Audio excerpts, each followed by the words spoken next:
ఈ మధ్య ఆయన బాగా ఓవర్ అయిపోతున్నారు. మీరు కూడా ఎగరేసుకుని ఆయన దగ్గరికి వెళ్ళి చెప్పినట్టల్లా ఆడితే ఇక అంతే సంగతులని టీడీపీ అధిష్టానం కొందరికి వార్నింగ్ ఇచ్చిందా?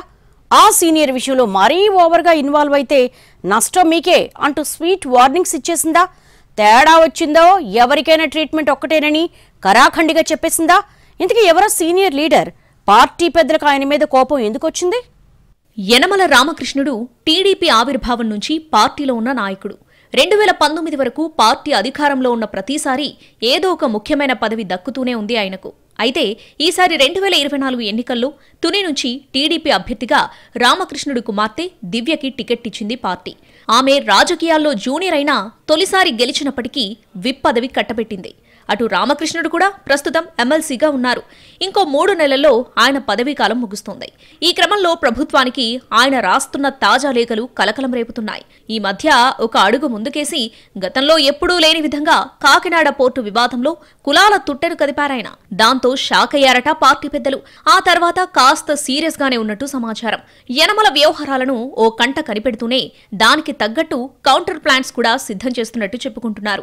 ఆది నుంచి ఆయనకు అంత ప్రాధాన్యమిచ్చి పదవులు కట్టబెడితే కుమార్తెకు సైతం ప్రాధాన్యమిస్తే కనీస విశ్వాసం లేకుండా ఇప్పుడు కులాల కుంపట్లు రగిల్చే ప్రయత్నం చేస్తారా అని టీడీపీ పెద్దలు యనమల మీద సీరియస్ గా ఉన్నట్టు ప్రచారం జరుగుతోంది.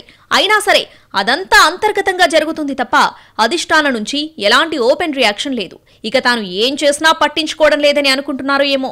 యనమల రామకృష్ణుడు ప్లాన్ బి అమలు చేయడానికి సిద్ధమవుతున్నారని పార్టీ పెద్దలకు ఉప్పందిందట. గతంలో ఆయన మంత్రిగా ఉన్నప్పుడే తుని నియోజకవర్గంలో 2 ప్రైవేట్ కంపెనీలకు అనుమతి ఇచ్చారు. ఏం తేడా వచ్చిందో ఏమో గాని ఇప్పుడు వాటిని వ్యతిరేకిస్తున్నారట రామకృష్ణుడు. కంపెనీల ముందు ఆందోళన చేయాలంటూ తన అనుచరులు మద్దతుదారుల దగ్గర బ్యాక్గ్రౌండ్ మ్యూజిక్ వాయిస్తున్నట్లు పార్టీ పెద్దల దగ్గర సమాచారం ఉందట. ఆ కంపెనీల వల్ల మనం చాలా కోల్పోతున్నామంటూ కార్యకర్తలను రెచ్చగొట్టే ప్రయత్నంలో ఉన్నట్టు పార్టీకి సమాచారం వెళ్లిందట. దాంతో టీడీపీ అధినాయకత్వం కూడా అలర్ట్ అయిందని చెవులు కొరుకుంటున్నారు తమ్ముళ్లు. తమ పార్టీ అధికారంలో ఉన్నప్పుడు ఇలాంటి లేనిపోని నిరసనల వల్ల ఇమేజ్ డ్యామేజ్ అవుతుందన్నది వాళ్ల భయం. అందుకే పార్టీ పెద్దల నుంచి నియోజకవర్గ నాయకులకు సందేశాలు అందినట్టు చెప్పుకుంటున్నారు. యనమల విషయంలో పార్టీకి క్లారిటీ ఉందని, ఇందులో అనవసరంగా మీరు ఇన్వాల్వ్ అయ్యి ఏదేదో చేసేద్దామనుకుంటే పరిస్థితులు వేరేలా ఉంటాయని సూటిగా సుత్తి లేకుండా చెప్పేసినట్టు తెలిసింది. గతంలో ఆయన మంత్రిగా ఉన్నప్పుడు ఓకే టిక్ పెట్టినా ఇప్పుడు ఎందుకు నచ్చడం లేదని ప్రశ్నిస్తున్నారట పార్టీ పెద్దలు. తమ దగ్గర అన్నింటికీ విరుగుడు ఉందని, అనవసరంగా లేనిపోని వ్యవహారాల్లో మీరు తలదూర్చవద్దని నియోజకవర్గ ముఖ్య నేతలకు దాదాపుగా వార్నింగ్ ఇచ్చేసినట్టు తెలిసింది. పార్టీ కోసం ఆయన కష్టపడ్డారు సరే, ఇటు పార్టీ కూడా ఆయన్ని అంతకు మించి గౌరవించిందన్న సంగతి మర్చిపోతే ఎలాగన్నది మెయిన్ క్వశ్చన్ అట. కొత్త తరానికి అవకాశం ఇవ్వాలని స్వయంగా ఆయనే చాలా సందర్భాల్లో చెప్పారని, ఆ ప్రకారమే ఆ కుటుంబం నుంచి 3కి అవకాశం ఇచ్చామని కూడా గుర్తు చేస్తున్నారట.